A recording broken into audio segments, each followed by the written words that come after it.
Okay, good afternoon. I would like to call the Parks and Recreation Commission regular meeting to order for June 27th, 2012. Could we all rise for the pledge, please? Ready, pledge. I pledge allegiance to the flag of the United States of America and to the republic for which it stands, one nation, under God, indivisible, with liberty and justice for all. Thank you. Nicely done in unison. Ms. McGill, could we have roll call, please? Chair Wiscombe. Here. Burns. Here. K-Spear. Here. Ferrara. Here. Longstreet. Here. Trentacosti. Here. Intern Yee is not yet present. Okay. He's apparently running late and will be here. So, okay. Thank you. Ms. Rapp, do we have any changes to the agenda? No, Chair. Okay. And how about written communications? We have nothing. Okay. Yes, Mr. Burns. I just make a recommendation that the Youth Council report get Yeah. waived until Monday. Yeah, we'll move that if we need to do that. We'll see when Mr. Yee gets here. Okay. Okay, great. We're moving on to public comment. Any member of the public may address the commission for up to 2 minutes on any subject within the jurisdiction of the commission that is not scheduled for a public discussion before the commission. And we have one speaker for public comment, and that's Mr. Gene Tyburn. Welcome, Mr. Tyburn. You have 2 minutes to speak. You know, I've been speaking to other members of the City Council and trying to enlighten them as to what's happening here in the city. You people have inadvertently given extraordinary powers to Mr. Downey, who is abusing them. I don't know if you people own trees yourselves, but you know how precious they are to you if you own a tree and take care of it, and really, some people really love them and take care of them and spend a lot of money on them. And then you have a gentleman like Mr. Downey who comes to your house and tells you, I don't like the way you shaped your tree. I mean, he doesn't like the way you shaped your tree.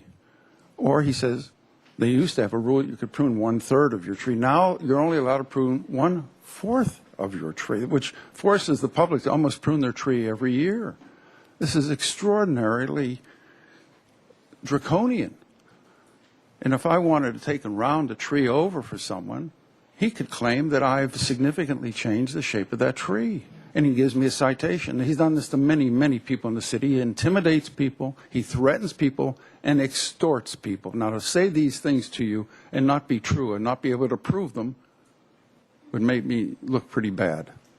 But I can tell you, I can prove them. I have photographs of before and after.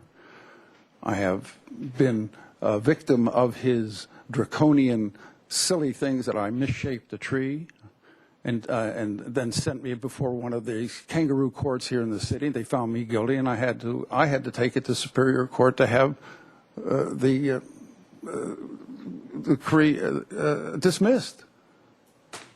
This is not fair, and I think you people ought to rethink the kind of powers you've given him and how he is abusing them.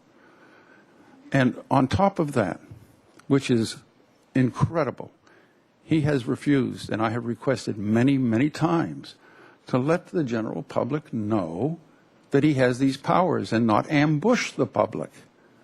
Because I talk to the public I talk to 3 or 4 people a day, every day, regarding trees. Mr. Tyburn, would you wrap it up, please? You're past your 2 minutes. Well, I would appreciate, is it possible to have any feedback from this board, or am I just No, sir, not talking? during public comment. No, it's not on the agenda, so All the right. Well, commission cannot I would respond. like you people, if you'd be kind enough, to possibly give me a phone call, talk to me, and let me show you the proof of the allegations that I'm making, because if they're not right, or if they're not justified or fair, it make me look pretty bad. And I'm really concerned about what he's doing to the public who love their trees, take care of their trees, and make this town a showplace because they take care of their trees. And yet he just simply says, I don't like the shape of the tree. Okay, I really need you to wrap it up. Thank you very much for your comments, Mr. Tyburn. Okay, thank you, and I hope some of you will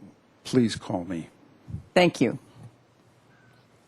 Okay, since we have no other speakers for public comment, I'm going to close public comment, and we are going to move on to, well, what's titled Community Service Recognition, but we would like to honor our beloved outgoing commissioner, Mr. Scott Burns. We are sorry to see you go, and it's been a great ride.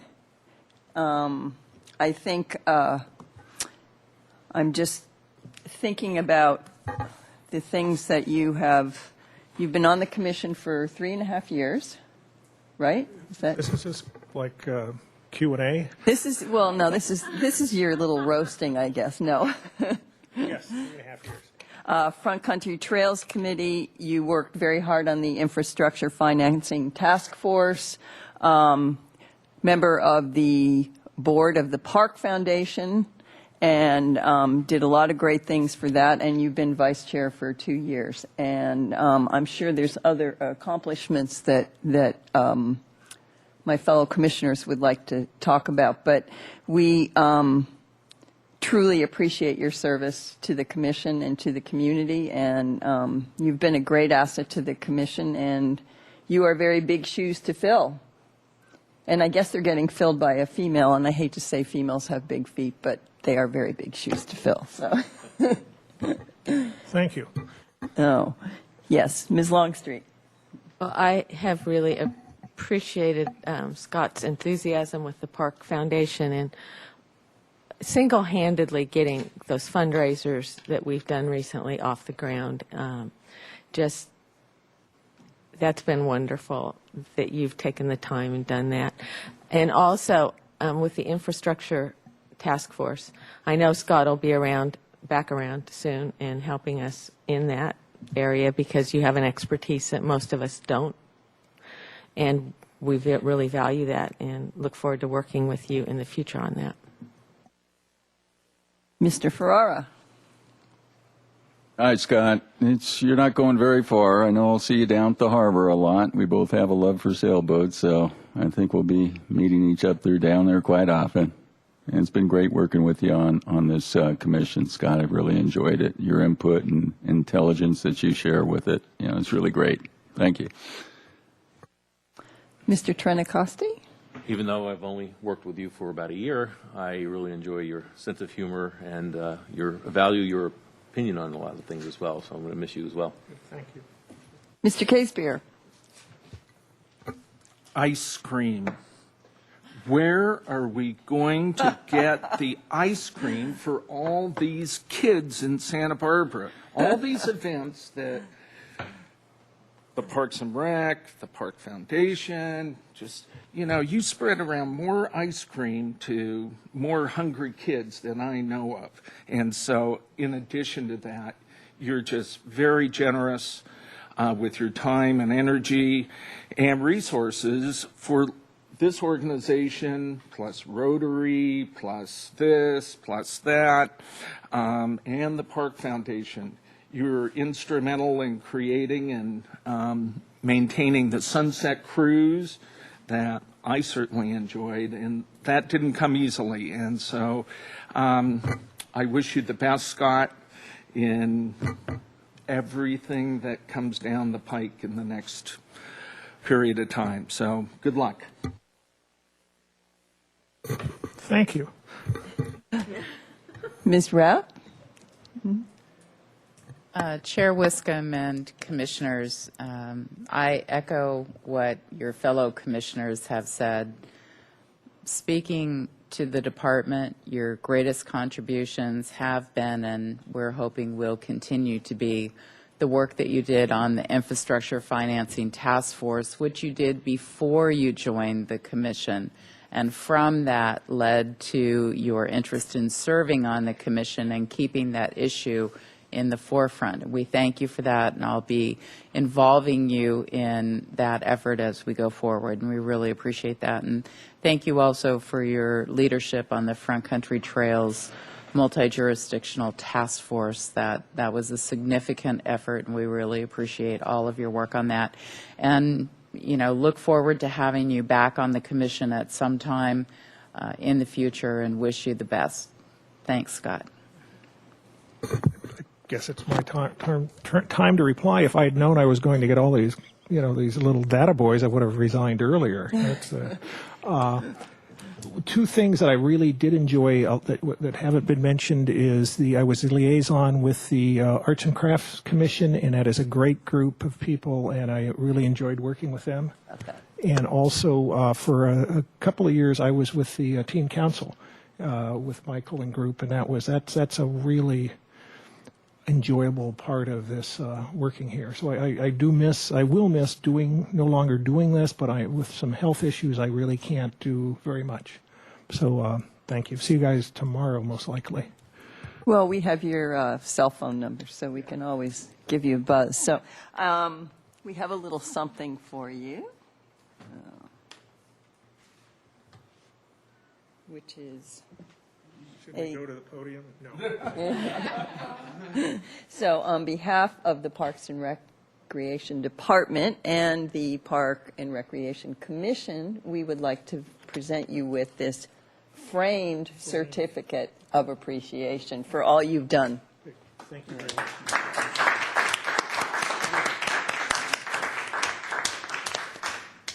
Set this back here.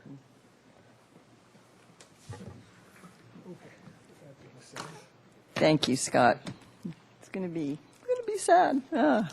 Okay, we're moving on. Mr. Yee has arrived. Are you ready for your youth council report, or? Yes. Welcome. Thank you. So the youth council meets once every month during the summer. So we aren't entirely active during the summer. But before we ended, we had an evaluation with all the current youth council members. So the EC, consisting of the chair, vice chair, and second vice chair, we pretty much had an interview with the current youth council members on how they think they did, and what the youth council can do to make itself better for next year. And the greatest feedback we heard was that we could improve on communication with emails and such. So that was very helpful advice. And the youth council also agreed to support Restoration Rainbow, which is a project that will help repaint the Chromatic Gate. I think they have raised $30,000 or $40,000 already, so they'll need $16,000 more. So we will be helping them with that effort. Yeah. That's great. Thank you very much, Mr. Yee. Yeah, the Chromatic Gate has it's really taken off. I think the fundraising has been really great on that. Santa Barbara Beautiful just contributed $10,000 to the project just recently. So I think they're getting close to their goal. So that's a really worthy project. It'll be nice to see that all spiffed up again. So. Great. Okay. We're moving on to the Commissioner Committee assignment reports. I'll start. Wiscombe? Yes. One quick Yes. one. Yes. Mr. Casebeer. Michael, is this your last meeting with No. us? July. July. Yeah. Oh, okay. Yeah. All right. Yeah. Okay. I No, just we didn't got want it him covered. to sneak out the door No. without being recognized. No, we've got it covered. And if he were to say he's going to miss July, we'd tie him down and drag him in here anyway. So, okay. So, Mr. Farrar, do you have anything to report on? I do have something to share. I'm unable to report on a meeting because I was unable to get to a meeting. But I want to share that coming up here this weekend, we have a free kids fishing derby for kids ages 15 years and under. There's no fee and thousands of dollars in prizes. It's going to be Saturday, June 30th from 10 a.m. to noon at Stearns Wharf right here in Santa Barbara. We will be able to provide the rods and reels. If the kids can bring their own, that'll be great. And registration opens at 9:30 a.m. And they can pre-register to guarantee a spot at West Marine. Last year we had over 100 registered young people plus their families with over 300 fish caught and released. Hopefully we'll be able to double that number and make it 200.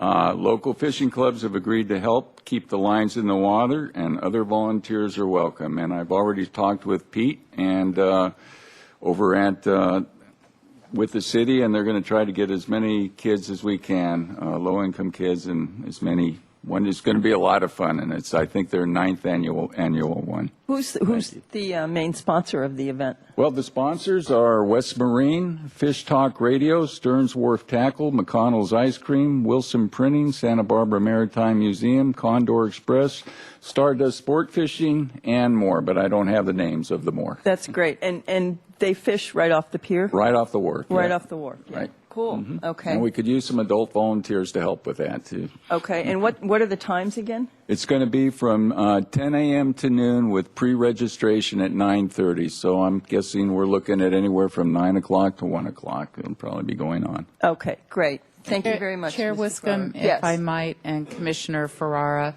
to avoid any confusion, because I could see people might think that was a Parks and Recreation program and contact us for more information.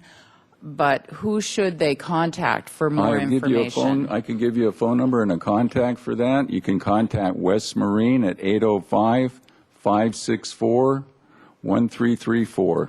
That's 805-564-1334. 1334. Sounds like a great program. It does. Thank It you. sounds wonderful. Thank you very much for sharing that with us. Great. And for making that clarification, Ms. Rapp. Okay, Ms. Longstreet. For this month, I attended the Park Foundation meeting, both the executive and the regular meeting, and we are moving forward with some organizational issues with the Park Foundation, but all is moving along. Great. Thank you. We'll move to my right. Mr. Casebeer, do you have anything to report? Yes, I attended the Creeks Advisory Committee meeting, and I think one issue that we've talked about that's come to our attention is the Mason Street Bridge. And in particular, there's an ancient sycamore tree next to this bridge on Mission Creek. The bridge is going to be demolished and a new bridge rebuilt.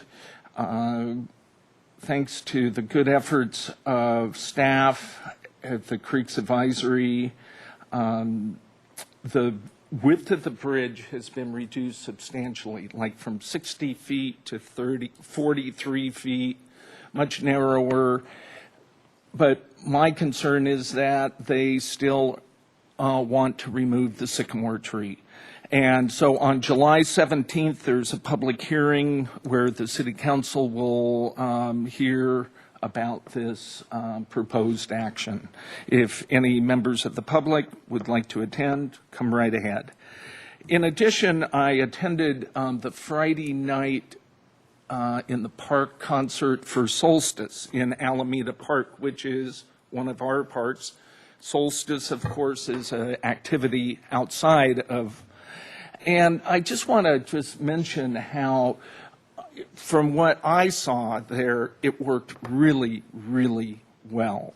The Solstice people are together, organized, efficient, and I wasn't there the next morning or 2 days later, but I did walk through the park on Monday, and it seemed like it was spotless. So that's a good example of the Parks Department working with the public, providing our parks for the community to use. So tip my hat to everybody involved. Thank you. Thank you, Mr. Casebeer. Appreciate that. I think that tree came before the commission some time ago, didn't it? Do you remember that? I think it's the abutment to the bridge that it would require the removal of the tree. Isn't that correct? I think that.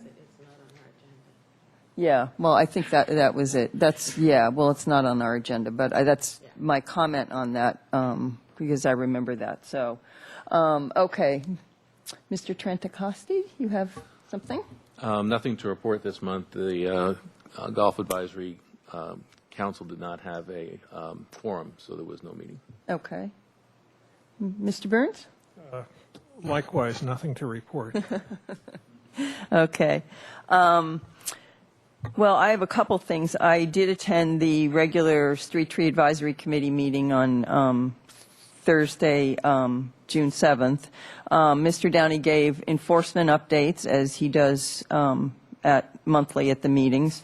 There was, on the agenda was the beginning of a discussion of the code considerations for removals of setback trees. And although the committee had no recommendations, they basically, it's a work in progress, and the committee may resume the discussion on the code considerations for removal of setback trees at a later date, and may make a recommendation to the commission or may not. We'll see what happens there. They chose to just play it out for a while. And then we had our site visits and review of the applications that are on your agenda today. On the 19th, Tuesday the 19th, I attended the kickoff of the summer food service program at the Westside Community Center.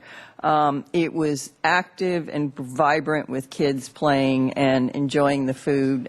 They'd actually already eaten, so they had full stomachs and were ready for the afternoon activities.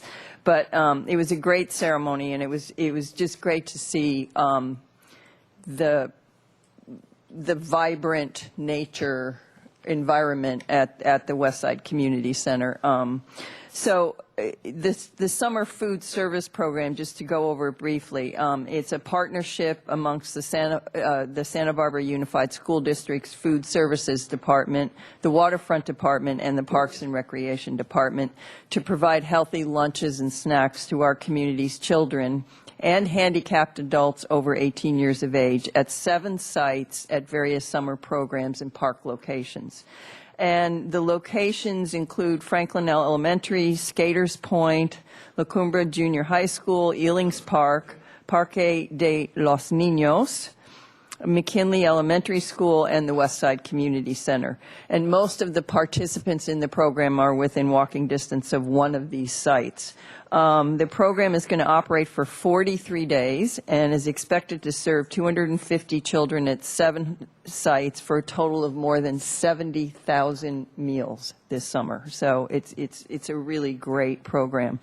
And just to note, as you know, a sign of our tough times over the last few years. 3 years ago, 39% of the children served qualified for free and reduced meal prices, and in the 2011-2012 school year, that number rose to 50%.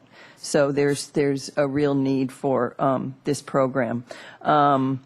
And just on a final note, adults can purchase a meal for $3.50 at each of the sites except for Skaters Point, and it would be nice to have you stop by and have lunch with some of the participants and get a healthy meal. I also attended the Park Foundation meeting. Ms. Longstreet gave a report on that, and that's all I have. So we will move on. Do we have any commission and staff communications? Chair Wiscombe and commissioners, I did want to let you know that we are hosting a meeting tomorrow afternoon with some key stakeholders, which includes some funders and some folks that have a vested interest in the Lower West Side and the West Side to talk about long-term park and recreation unmet needs and perhaps some opportunities. So this is the start of a discussion related to that. Chair Wiscombe will be there. And we expect that this is a conversation that will continue and that the group of stakeholders will be expanded, but this is a start to talk about some opportunities that we might have looking to the future. And the other thing that I just wanted to mention is that I'm sure that you've seen some of the media reports and some of the emails about some of the challenges that we've been having at the Bird Refuge. And Ms. Zachary did make a presentation at public comment for the commission meeting earlier on Tuesday. And so we are continuing to explore our opportunities and options, but it's really a long-term problem. So with that, I think that's it. And I am at this point going to excuse myself and ask Ms. Zachary to step in and take over for me. I have a commitment. Thank you. Thank you, Ms. Rapp. Have a nice evening. I know you will. Chair Wiscombe? Yes, Mr. Just Casper. have one other communication to deliver, just a quick one. Okay. Yeah. And this week, Ms. Rapp, you might want to hear this. Yesterday, I ran into a child of a client of mine, and this child is 8 years old and he had on this brightly colored T-shirt that said Nature Camp. And I said, oh, really? You attend? And right on the T-shirt says Parks and Recreations, City of Santa Barbara. Yeah, this is the best camp. And I go to a lot of different camps, but I don't like those other ones. Nature Camp is the best one. And so it was just really, good job. Thank you, Mr. Casper. Okay. Welcome, Ms. Zachary. Okay, so we're moving on to the consent calendar. Agenda item number 2, summary of council actions. They're in your packet. Ms. Zachary, did you want to discuss any of them? No. Okay. We'll move on to agenda item number 3, which is approval of the minutes from the May 23rd, 2012 meeting. Does anyone have any discussion on that item, or? Move to approve. Second. Okay. Any other discussion? All in favor? Aye. Abstain. Okay. Abstentions by Mr. Ferrara and Ms. Longstreet. Okay. So that passes. And now we will move on to the Street Tree Advisory Committee items. Any action of the Parks and Recreation Commission made pursuant to the Municipal Code, Chapter 15.24, Preservation of Trees, may be appealed to the City Council within 10 days. So we'll move on to agenda item number 4A1, which is 809 West Sola Street. Welcome, Mr. Downey. Good afternoon, Chair Wiscombe and Commissioners. 809 West Sola Street, the applicant is requesting to remove this Canary Island pine tree. The yard is fairly small, and there's another large silver maple in this small front yard. The Street Tree Advisory Committee reviewed the materials and determined there is indeed damage to the driveway and a wall adjacent to this tree, and determined that the silver maple will benefit from the removal of this tree, and they recommend approval. Thank you, Mr. Downey. We don't have any public comment on this, so I'll open it up to the Commission for questions and discussion. Yes, Mr. Ferrara? Yes, just a question for clarification. I noticed that on the comments here, on this issue, the committee recommends that the commission deny the removal, and that was due to the character of the immediate neighborhood with respect to forestation. You're on. Yeah, Yeah. they recommend removal. Yeah. Isn't that what? Am I looking at something else? Oh, I'm looking at the wrong one. Yeah. Okay, so same question though, pretty much. The committee recommends that the commission approve the removal. The committee commented that the principles of good forest management will best be served by the proposed removal, and I'm hearing that it's due to the destruction of property now, the residents. So I'm wondering, is it a combination of both of those, or which one is it? Just for my clarification. And then I would kind of like to find out what that means, the principles of good forest management. I mean, it seems like such a subjective term. I just would like a little clarification on what that means.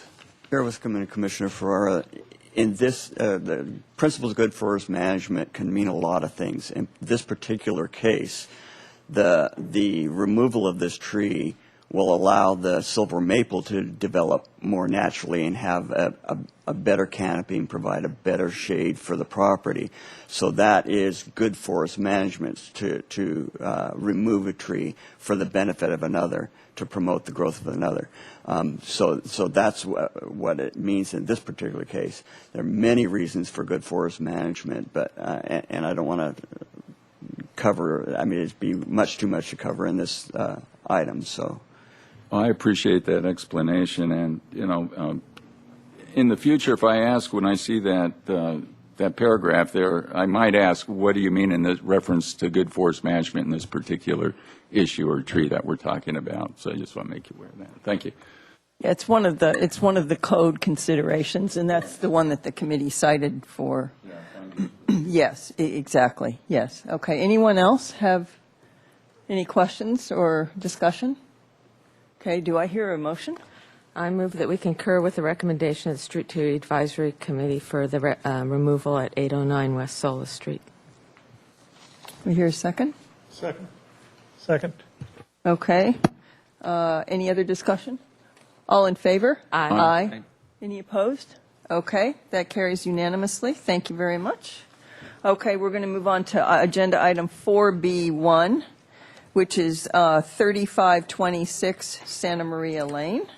And we do have a couple speakers here. The property owner, Ms. Anderson, is here, and Mr. Cunningham is here from Street Tree Advisory Committee. So what I'm going to do is Mr. Downey will present his report. Then if the commission has any questions, you can ask questions, and then I will open it up for public comment, and then we'll discuss it afterwards. Mr. Downey. Chair Wiscombe and Commissioners, 3526 Santa Maria Lane was reviewed by this commission at their April 25th meeting. At that time, the commission voted to deny the removal, however, to allow the applicant to bring further evidence that the removal could be supported by the municipal code.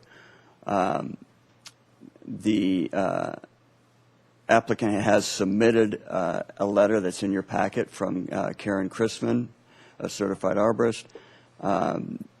In her letter, she brings up the point that the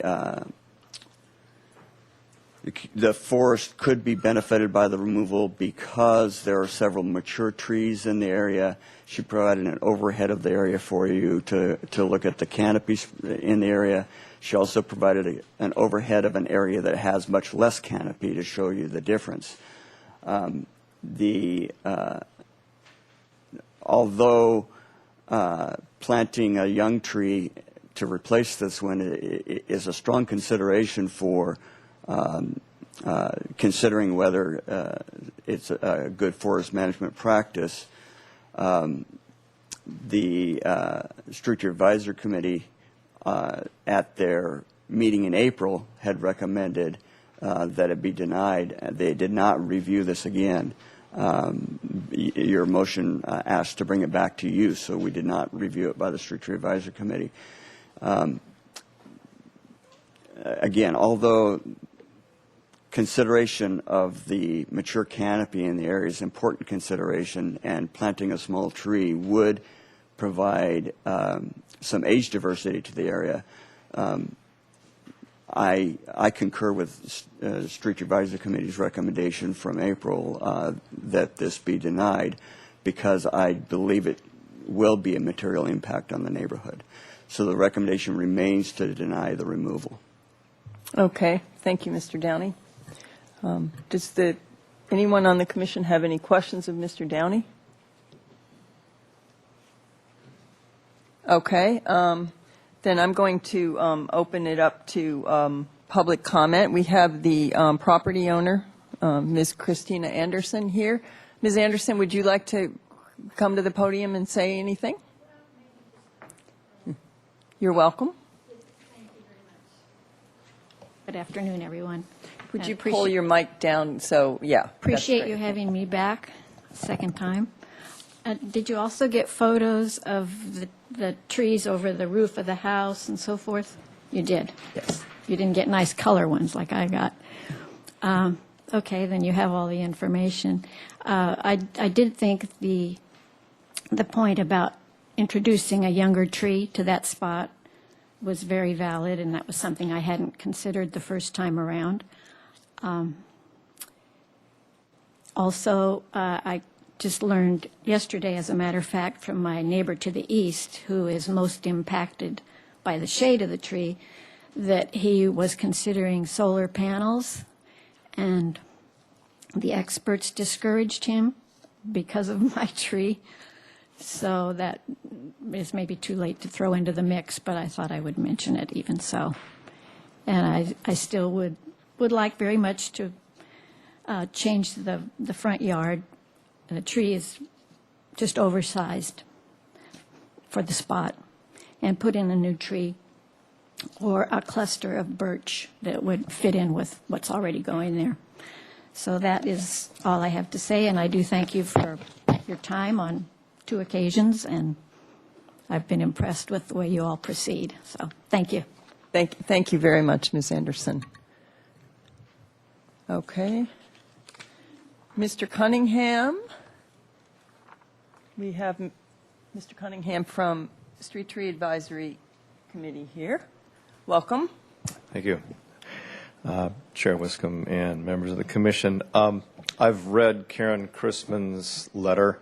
Karen is the arborist, and I've known her for some time. Oh, first of all, let me just break away from this, and I have one thing to say regarding public comment, because if I had known that Mr. Tyburn was going to be here, I would have registered to state a public comment as well. But I'd like to say that I've been working with parks and for parks for a total of 38 years, and I've worked with every arborist that we've had, and I think that Tim Downey is far and away the best arborist the city has had. And it disturbs me to hear people criticize Tim unfairly. Okay, back to my point. I'm on the Street Tree Advisory Committee, and we looked at this tree. And as I say, I've read Karen Chrisman's report. I think Karen made a good report, but I don't think she presented any new technical or arboricultural information that would support removal of this tree. I think it's a key tree in the neighborhood, and its potential for a long life is great. A good point can be made that replacing this tree with a new tree might perpetuate the canopy, but with this tree probably outliving my grandchildren, I don't think replacing it with a new tree makes any sense at all. It's a valuable tree to this particular location, and it's one of the healthiest, best liquid ambers I've ever seen. And I don't think it's in too small a space.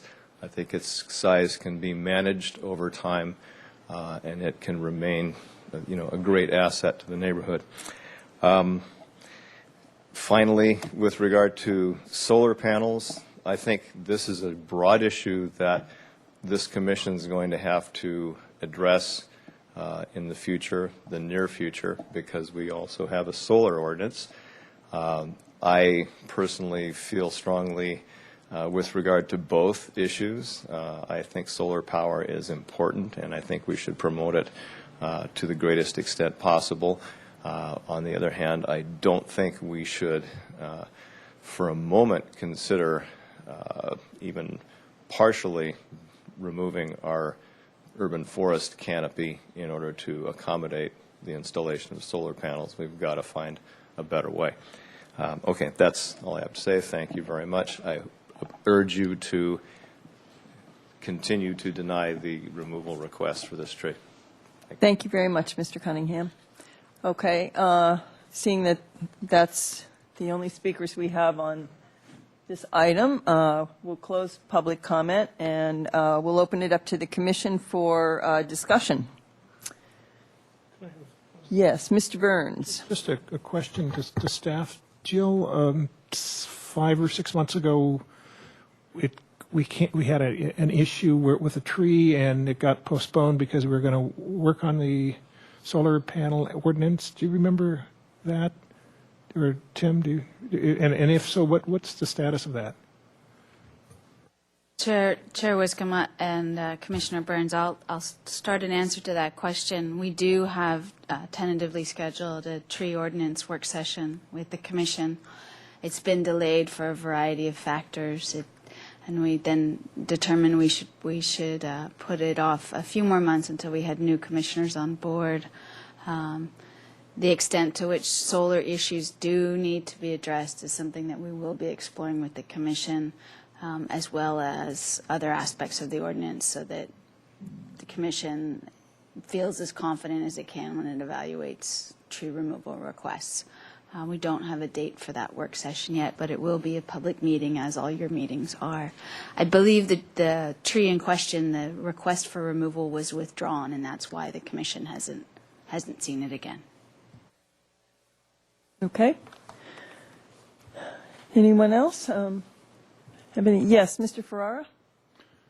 Yes. The way I see Ms. Anderson, I really feel for what you have to say, but I personally can't find anything in our findings for removal of a tree that lets us go ahead and remove that tree. The root system might be high around the tree in some places where a person, if they're not careful, could probably trip and fall. But that's a known hazard. I mean, you're aware of that hazard and you know it's there. And letter E under our findings for removal state that regard for the safety of persons or property dictates removal. But in this situation, I don't think we've reached that level where it's such a safety hazard that people are going to trip and fall, because it's a known situation that those roots are elevated there. And so I can't find within our ordinances and rules any reason for removing the tree. I'm sorry. Any other comments? No? Yes, Mr. Burns? It's funny. That's what makes us a fun organization. We look at the same information and we come up with different perspectives. My feeling is I appreciate what Mr. Cunningham said and his comment that the tree could last another 100 years or 40 years, but it's a very big tree now and it'll be a very big tree in the future. And my feeling is it will get too big for the location, and do we wait another 30 years and then decide it's too big for the location? I've made a comment before that if someone basically planted the tree and 30 or 40 years later decide that they made a mistake, I'm more comfortable with that reasoning than somebody who just bought a house and decided that the tree's blocking their view and they need to get rid of the tree. So I look at it and I see this as a very good reason to actually approve or to allow the applicant to deny the tree, to remove the tree. So two different perspectives of the same information. Okay. Anyone else? Yes, Mr. Casebeer. Well, much as I'd like to think that a property owner has the right to do whatever they want, there is a greater good here, and that's called the urban forest. And for me, I love this tree. It's beautiful. Yes, it drops leaves and it's got roots and things like that. But I will vote to support staff's recommendation, because if every big tree, if people wanted to chop them down, we would lose our urban forest. And so I think this is a contribution by preserving the tree, is we're preserving the urban forest. Anyone else? I have to agree that there wasn't any compelling evidence for removal, which would, to me, have to be the health and safety of the tree at this point. And there was nothing new in that area. So I would have to support the recommendation of the Street Tree Advisory Committee. And as far as the solar, I think that's going to be a very complicated issue, because when we start looking at that, we're going to be balancing, the health giving of a tree, the shade, the cooling effects, all the other things versus the solar effects. So it's never going to be a simple answer. And we can do more damage than good by removing to go all solar. So as we step off into that one, it's not going to be easy answers under any circumstance. So I would have to, as much as I, again, agree with Mr. Casebeer about property rights, there's a reason we have setback trees, and if we want to change that, we have to change the ordinance, we can't do it tree by tree. So I would make a motion to support the Street Tree Advisory Committee recommendation at 3526 Santa Maria Lane. I'll second that motion. Okay.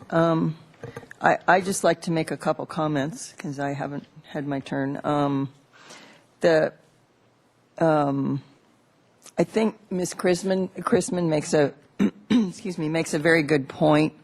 Replacement with a young species may also serve an opportunity to balance out an inventory that is top-heavy in mature large caliper trees and thus demonstrate proper forest management. Yes, you can say that, but I also would agree that the character of the neighborhood will be, and this is what I said before, will be materially affected by the removal of this tree. It's a big, beautiful tree, and we haven't gone the solar route yet. So we're dancing on the edge of that one, and we will be until we get into that. So I think I'm in support of staff and STAC's recommendation to deny removal. Is there any other discussion on this? Okay, we have a motion and we have a second. All in favor? Aye. Any opposed? Nay. Okay, Mr. Burns opposed, so motion to deny removal is carried. Thank you, Jill. Okay. Thank you, Ms. Anderson. And you know your appeal rights with City Council if you wish to take that route. Okay, thank you.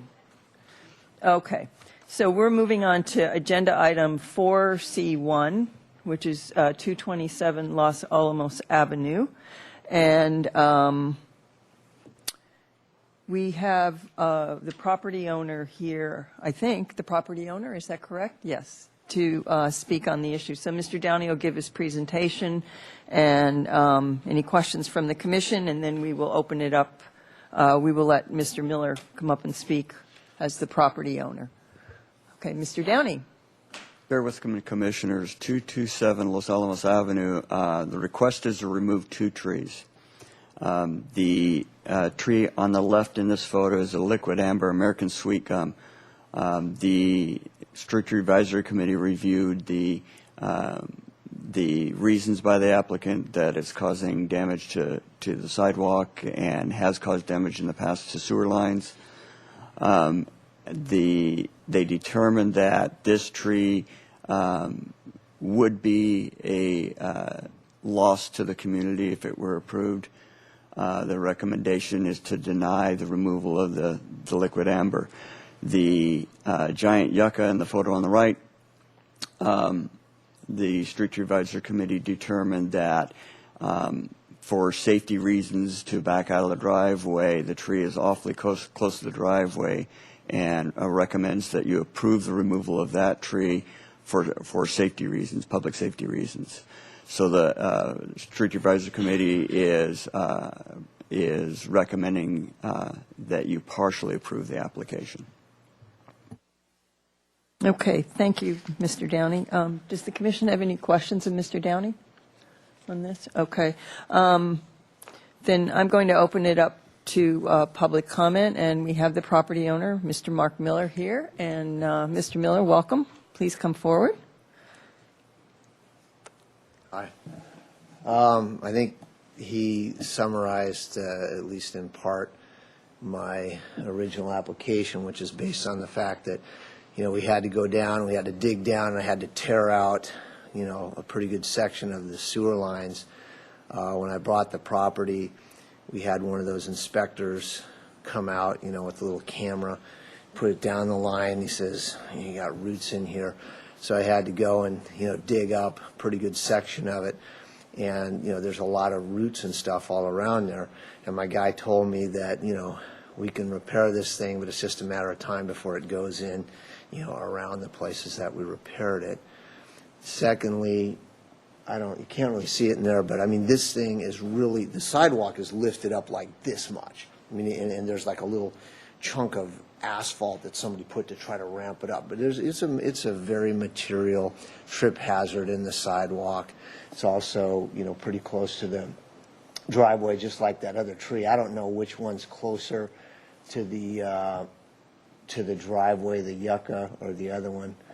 The other thing is, if you look from this place, all the way down the street, it seems to me that everyone else on my street has removed, from my house down to walk towards the beach, they've all removed theirs. And you look at this stuff, this thing, for me, this is a small lot. This tree is like outsized dimension to these tiny little lots. They're like 6,000 square feet. So like I am not a kind of guy that wants to like rape the land and take out all the trees. I mean, I love trees. My house where I live, I have like 8 or 9 ancient oaks that are hundreds of years old, and I would never touch them for any reason. I consider that a little different kind of animal than this. My view would be replacing this tree with another specimen, which, you know, I'm not going to put in a little spindly one. I mean, I'll put in 24, 36-inch box or whatever to replace it with another tree that would be, you know, when mature, more in sync with the size of the lot and the size of, you know, this little one-story house, 1,000 square foot. I intend to be living there within the next, within the next couple of years. And I don't know, it's not just one reason, it's kind of all of the above. So it just, when I look at the thing all in, it doesn't make much sense to me to leave it there, and I'd rather put something else in its place. And, you know, like a good-sized tree, and, you know, if you guys have a particular species that you tell me that I have to put in, you know, as long as it's not another one that's going to be, you know, this big and tear up my sewer, I'm good with that. So that's my thing, and if you have any questions. Okay, thank you very much, Mr. Miller. We appreciate it. Okay, I'm going to close public comment, and we'll open it up to the commission for discussion. Would the commission like to take the 2 trees separately, or together? Separately? Is that? I would prefer to get it separately. Okay, Because I think we can agree on one pretty quick. Yeah, maybe. that's all right for us to do, right, Mr. Downey? Yeah, okay. So let's start with the giant yucca, okay? And we'll take each one. And does anyone have any? Yes, Mr. Ferrara? Make a motion on the giant yucca that we concur with the Street Tree Advisory Committee for its removal. Okay, any further discussion? All in favor? Aye. Okay, that carries unanimously, I think, right? Yeah, okay, great, okay. So, one down and another one to go? Not, I don't mean down like, yeah.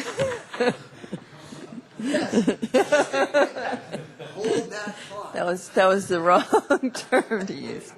Okay, so now we are on to the liquid ambar, and I'm going to open it up to the commission for discussion on that item. Yes, Mr. Casebeer.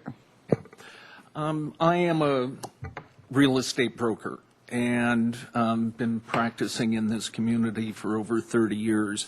And the issue of sewer laterals has become a hot issue in the last 3 or 4 years. The city of Santa Barbara passed an ordinance requiring property owners, when they sell, they must provide, as Mr. Miller described, a scope down the sewer line to inspect the condition of the line.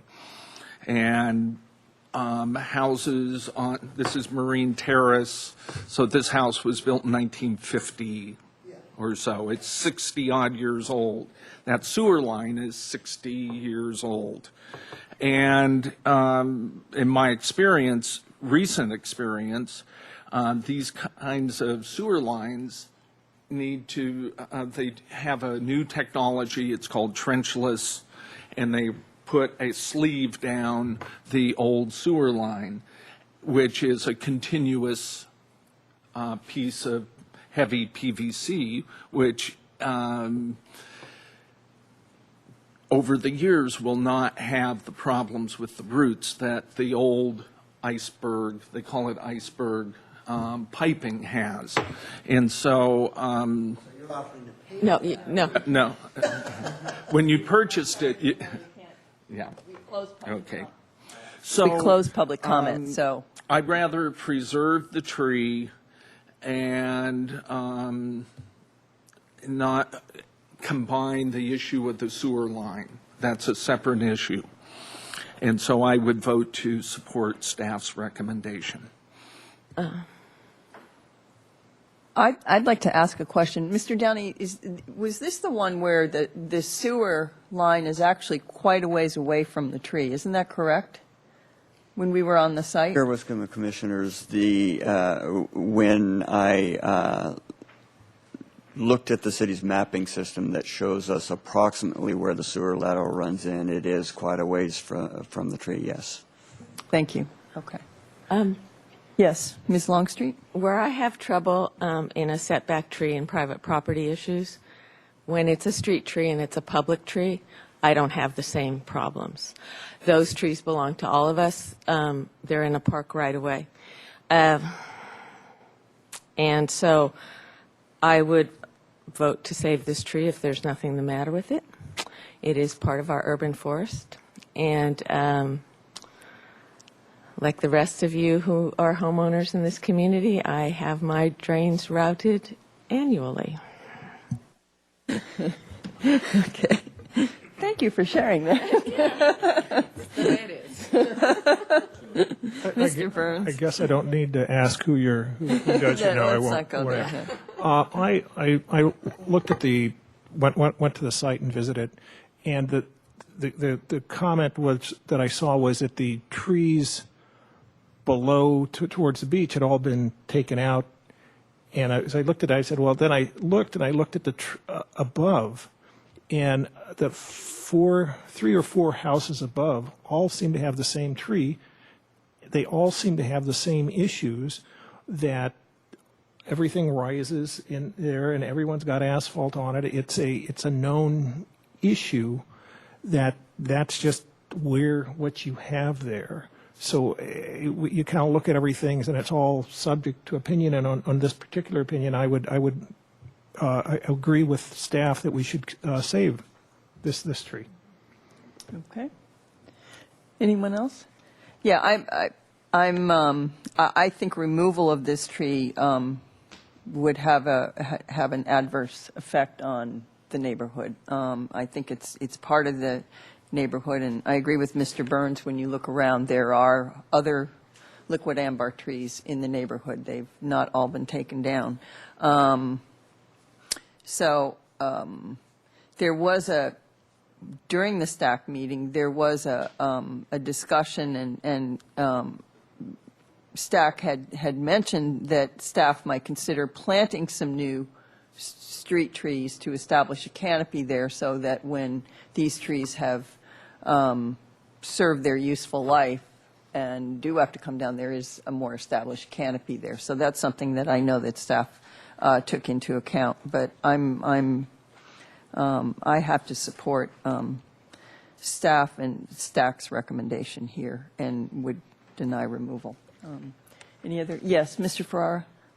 Yes, I'd like to make a motion that we concur with Street Tree Advisory Committee and staff on removal of this street.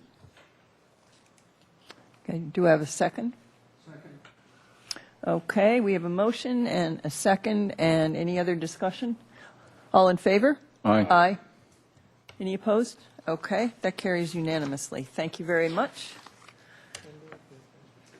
And Mr. Miller, if you wish to appeal the commission's decision, you have up to 10 days to do so. You can appeal our decision to the city council if you choose. You can talk. I'm sorry. I'm sorry. No, right now, no. Mr. Downey will work with you, and on the if you need further information, Mr. Miller. Thank you. Okay, we're going to move on to administrative and staff reports. This is agenda item number 6, update on upcoming summer special events. Ms. McCaffrey, welcome. And Council Member Murillo, welcome. Nice to see you here. Good evening, Chair Wiscombe and Commissioners. My name is Judith McCaffrey, and I'm a Recreation Manager with the Parks and Recreation Department. And today is June 27th. Summer is upon us, and I'm here to tell you tonight about 3 highly anticipated summer special events that are coming up. And before I do that, I just wanted to say that this week our summer camps are in full swing. If you've been around town on the waterfront or any of our parks or down by the pool or the skate park, you'll see hundreds of youth having a wonderful, safe, and fun summer camp experience. And I'd also like to say if there are parents out there who are looking for programs, still looking for programs for their youth, we do have openings. So to contact us, and I'll be giving you our contact information here in a few minutes. But we do have some wonderful summer camp opportunities available to the public this summer. One of the wonderful special events we have coming up is actually celebrating its 12th year, and that's our Concerts in the Park program. This year is presented by Target. We have a free summer concert program that's held Thursday nights in Chase Palm Park. We have 7 concerts planned for this summer. Approximately 35,000 community members attended these concerts last summer, and we've got a great lineup planned, so we're expecting similar numbers down there as well this summer. We have a great variety of musical entertainment scheduled, and I just wanted to give a little update on some of those groups that are coming to encourage the public to come on down and enjoy our beautiful parks and some great music. We'll be opening tomorrow night, 6 p.m., with a group from Argentina. They're called Los Pinguos, and they have a high energy Latin music sound. They're known worldwide, and so they'll be opening our concert series, and we're really excited about that. On July 5th, we have Doo-Wah Riders. They're a country group with a Cajun twist. And on July 12th, we have the group that's played every summer, our most popular group, Captain Cardiac and the Coronaries, with their 50s and 60s rock and roll show. You don't want to miss that. And on July 19th, we're bringing a group from Seattle called Hot Club Sandwich, and they play a type of music called Hot Club Jazz with a stand-up bass and mandolin and fiddle and guitars and 5-part harmony. It's going to be a lot of fun that evening, so I hope you'll join us. The summer wouldn't be complete without some Caribbean music and some steel drums. So on July 26th, Upstream is going to be coming. July 9th, we're doing something a little different. This is our 2nd annual youth band night. We're calling it Summer of Rock this summer. And we're featuring, this actual picture, great picture, is the youth band False Puppet. And they're one of 4 groups that'll be performing that evening. It'll be a lot of fun. It was very popular last summer. And so we're inviting people to come out and support these youth who really are putting it out there for us and giving us a great professional show. And then we'll close our season with Sgt. Pepper Beatles Tribute Band. So it's, as you can see, it's going to be a great summer. We look forward to seeing our commissioners out in the park and, of course, our community members as well.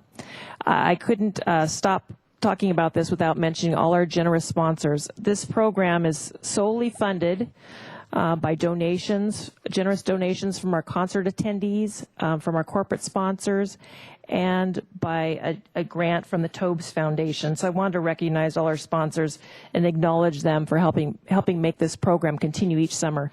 Especially we want to mention Target, K-Lite and K-Tide, Daily Sound, the Santa Barbara Independent, ParentClick.com, Family Life Magazine, XL5 Productions, and again, Tobes Foundation for a wonderful grant. We thank them so much.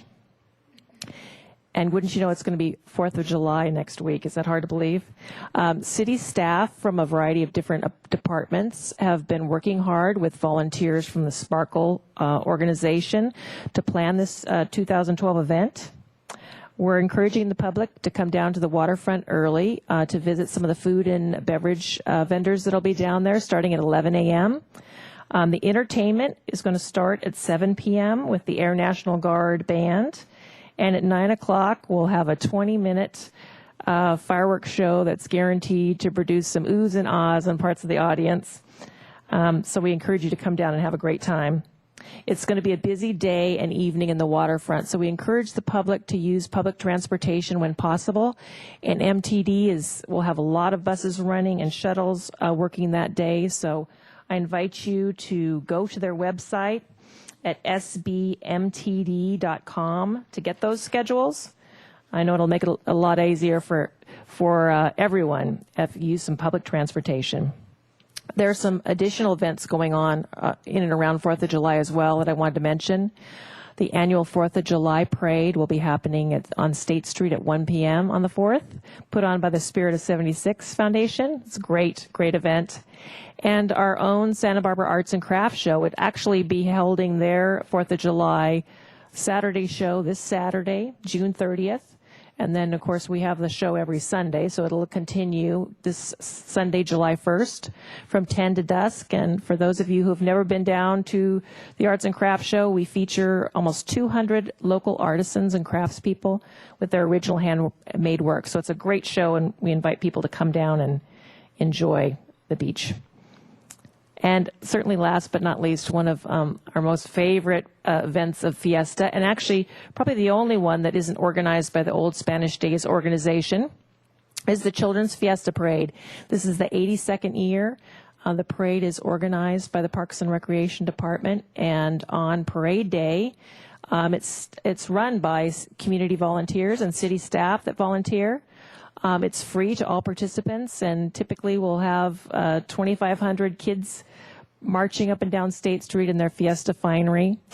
We still are accepting applications, so if you're a parent and you'd like to sign up your family, we'd love to have you come down and do that. The deadline is July 6th. There's absolutely no fee, and it's a really great family event. If you're interested in coming to see the parade, it's a lot of fun too, just being a spectator. So Children's Fiesta Parade on August 4th. And to thank you to our sponsors, the Wood Claessens Foundation, the last 2 years has stepped up to fund this parade, and we're so grateful to them. And for many years, Marburg has provided the ice cream. Every child gets ice cream at the end of the parade, and Marburg has provided that along with some of their employees and other volunteers to help serve it. So we thank them so much for their support. And lastly, I just say I encourage the public to contact us if they have any questions about any of these special events, or if you're interested in signing your child up for summer camp. You can reach us in a number of ways. Our telephone, 564-5418. You can go onto our website, sbparksandrecreation.com. And you can also find us on Facebook, City Parks and Recreation. So we look forward to hearing from everyone and seeing you out in our beautiful city this summer. So if anyone might have any questions for me, I'd be happy to answer those at this time. Thank you, Ms. McCaffrey. That was a great presentation, and I know that we all thank all of the sponsors for these events. I mean, it's wonderful to see them put together and how successful they are. Ms. Longstreet. I have been lax recently, but for a couple of years I did volunteer at the Children's Parade, starting the kids off at the top of the parade.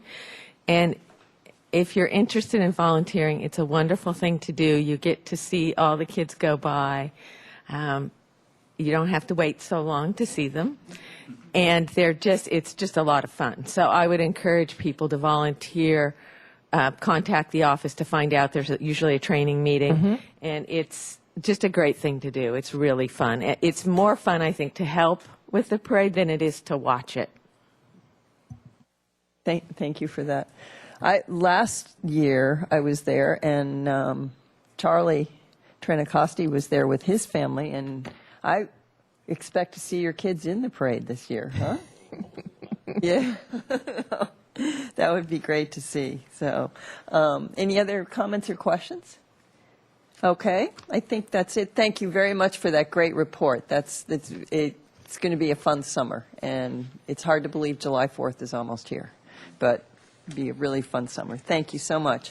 And I think that concludes our business for this evening. The next regular meeting is Wednesday, July 25th, 2012 at 4 p.m. And do I hear a motion to adjourn? So moved.